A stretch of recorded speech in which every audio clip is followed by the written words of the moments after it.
नमस्कार, स्वागत है आप सभी का इनवेफ न्यूज पर। मैं हूं आपके साथ रोहित। इजराइल ने ईरान पर हमला बोला तो उसके बाद अब दुनिया भर के तमाम देश इस पर टिप्पणियां कर रहे हैं। अमेरिका एक बार फिर से डबल स्टैंडर्ड की भूमिका में है और ईरान भी जवाब देने के मूड में पूरी तरीके से है। लेकिन इजराइल के हमले बहुत तगड़े हो रहे हैं।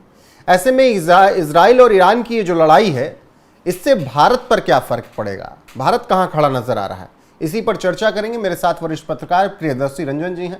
बहुत बहुत स्वागत है सर आपका इनवेफ न्यूज़ पर। और हमने अभी बहुत युद्ध देखे, हमने भी इजराइल और फिलिस्तीन का ही युद्ध देखा, चल ही रहा है।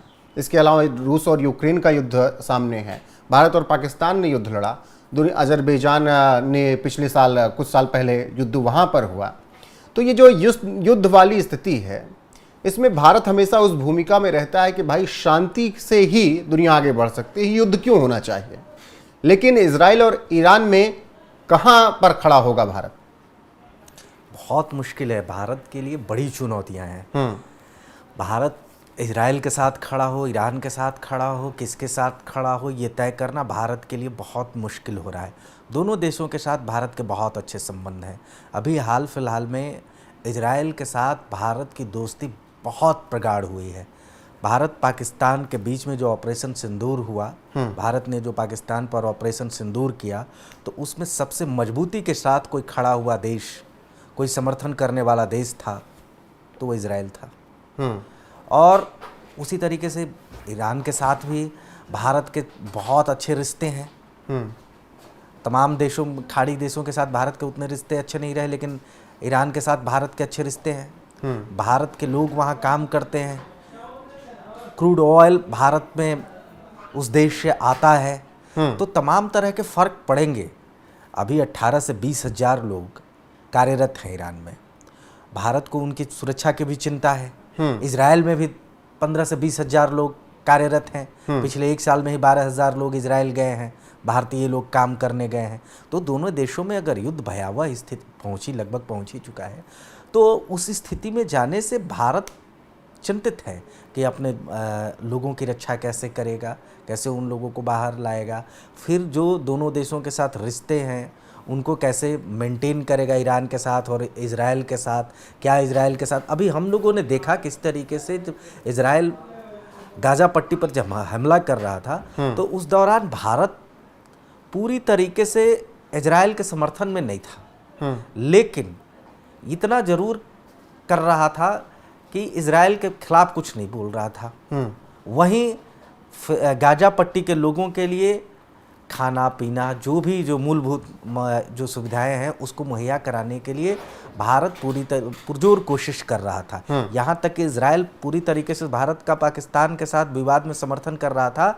उसके बाद भी ये भारत गाजा पट्टी के लोगों के प्रति अपने मानवीय कर्तव्यों को नहीं भूला था। तो भारत के लिए बड़े चैलेंजेस हैं। बिल्कुल, बड़े चैलेंजेस की आप बात कर रहे हैं तो मुझे उसमें याद आ रहा है कि इजराइल भारत का प्रमुख रक्षा साझेदारों में से एक देश है। ईरान की बात करें तो ईरान ने कई मौक़ों पर भारत का साथ दिया। OIC के मंच पर भी भारत का साथ दिया, मदद की ईरान ने, और भारत का ऐतिहासिक संबंध ईरान से रहा है।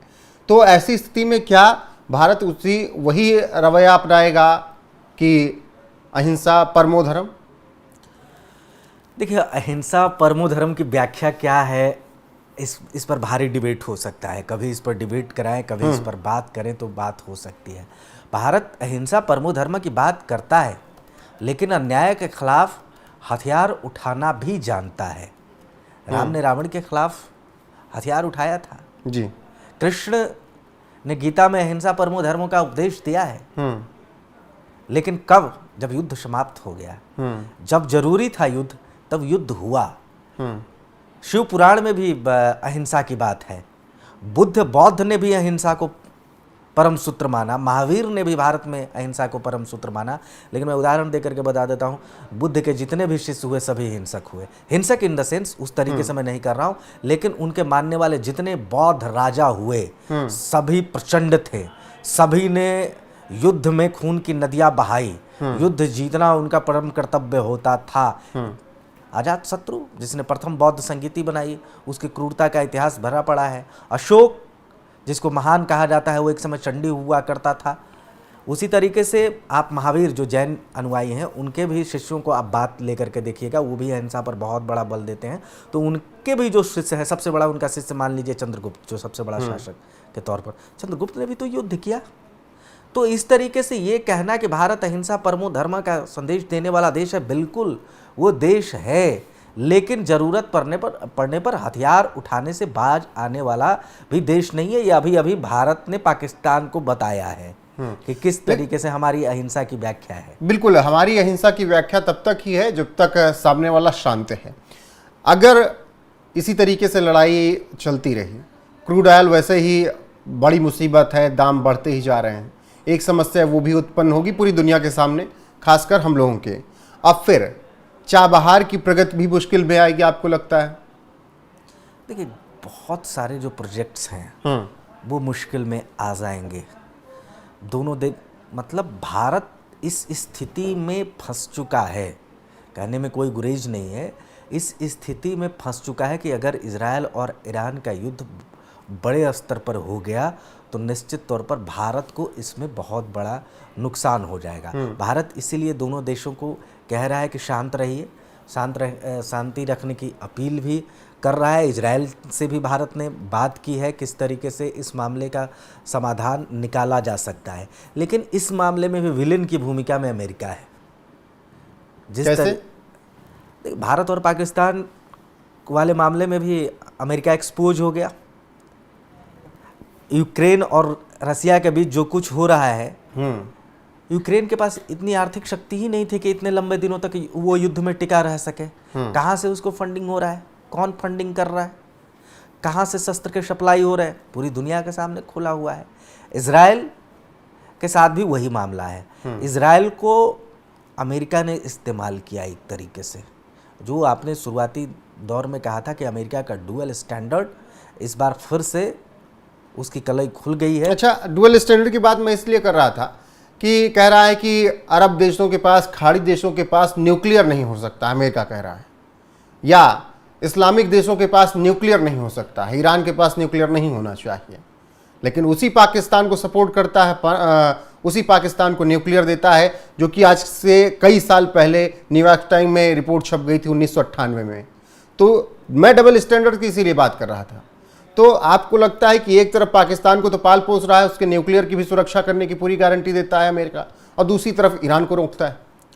देखिए, ये जब बाइपोलर कंट्री था ना, अभी तो कई पोल हो गए हैं, लेकिन जब बाइपोलर कंट्री था तब अमेरिका पूरी तरीके से पाकिस्तान की ओर झुका हुआ रहता था, और आज भी ये कोशिश कर रहा है कि बाइपोलर रहे और बाइपोलर में भी अमेरिका श्रेष्ठ रहे। अमेरिका श्रेष्ठ की जो कोशिश है ना, उसी कवायद में ये सारी चीज़ें हो रही हैं। अमेरिका कभी नहीं चाहता है कि कोई वैसा देश, परमाणु संपन्न देश बने जो आने वाले दिनों में उसके लिए खतरा बन सके। आप क्यों नहीं उत्तर कोरिया को रोक लिए परमाणु संपन्न देश बनने से? उत्तर कोरिया से ज़्यादा बदतमीज देश इस दुनिया में है क्या? मुझे तो नहीं लगता। वो कब क्या करेगा पता नहीं, और वो परमाणु संपन्न देश है, तो इसी अमेरिका को वहाँ पर रोकना चाहिए था। दूसरा जो सबसे बड़ा बदतमीज देश है वो पाकिस्तान है। पाकिस्तान को आपने परमाणु संपन्न क्यों बना रखा है? इनके परमाणुओं को नष्ट कराइए। अमेरिका को नष्ट करवा देना चाहिए था पाकिस्तान का परमाणु, क्योंकि ये जिम्मेवार देश नहीं है, और जो जिम्मेवार देश नहीं है उनको परमाणु संपन्न देश नहीं बनना चाहिए। लेकिन एक तरफा नहीं होना चाहिए कि आप ईरान को कहेंगे कि मत बनाओ और पाकिस्तान को कहेंगे कि तुम बना लो। ऐसा कैसे हो सकता है? फंड भी कर देंगे, फंड भी कर देंगे। और किसके सहयोग से बना है अमेरिका, ये पाकिस्तान परमाणु संपन्न देश? सबको पता है। तो ये जो डुअल स्टैंडर्ड है अमेरिका का आतंक के मामले पर, वही उसका डुअल स्टैंडर्ड है। एक तरफ आप एग्रेसिव रूप अपनाते हैं आतंकवाद के खिलाफ जब आप पर आक्रमण होता है, लेकिन जो आतंकवाद का सबसे बड़ा पोषक पालक देश है पाकिस्तान, उसको किस हद तक आप समर्थन करते हैं? वहीं पर ओसामा मारा गया था ना पाकिस्तान में जी, और उस पाकिस्तान को आप समर्थन करते हैं, और वो ओसामा अमेरिका के लिए सबसे बड़ा विलेन रहा। बिल्कुल, और इसीलिए ये कहा जा रहा है कि एक बार फिर से जो भी युद्ध होते हैं उसमें अमेरिका का असल चेहरा दिख जाता है। पहले इजराइल को कहा कि मारो फिलिस्तीन को, फिर बाद में अपना धंधा हम दोनों करेंगे। जब इजराइल ने मारना शुरू किया, ट्रंप आए तो उन्होंने कहा कि अब बंद कर दो, मानवता की दुहाई दे रहे। इजराइल ने कहा मानवता दूसरी तरफ, और हम आगे बढ़ गए, हम अब मारेंगे चाहे जो। अब यही दिख रहा है यहाँ पर भी ईरान और इजराइल के बीच। लेकिन भारत की मुसीबत ये है कि दोनों दोस्त हैं, एक के साथ ऐतिहासिक संबंध है तो एक के साथ बहुत बड़ा रक्षा संबंध है। तो अब भारत कहाँ खड़ा होगा, भारत का क्या ऑफिशियल स्टैंड होगा, इसके लिए थोड़ा इंतज़ार करना होगा। बाकी हर एक अपडेट आपको यहाँ पर मिलती रहेगी इजराइल ईरान युद्ध की लगातार। आपका प्रियदर्शी जी बहुत बहुत शुक्रिया हमारे साथ जुड़ने के लिए और ये बातें साझा करने के लिए। नमस्कार।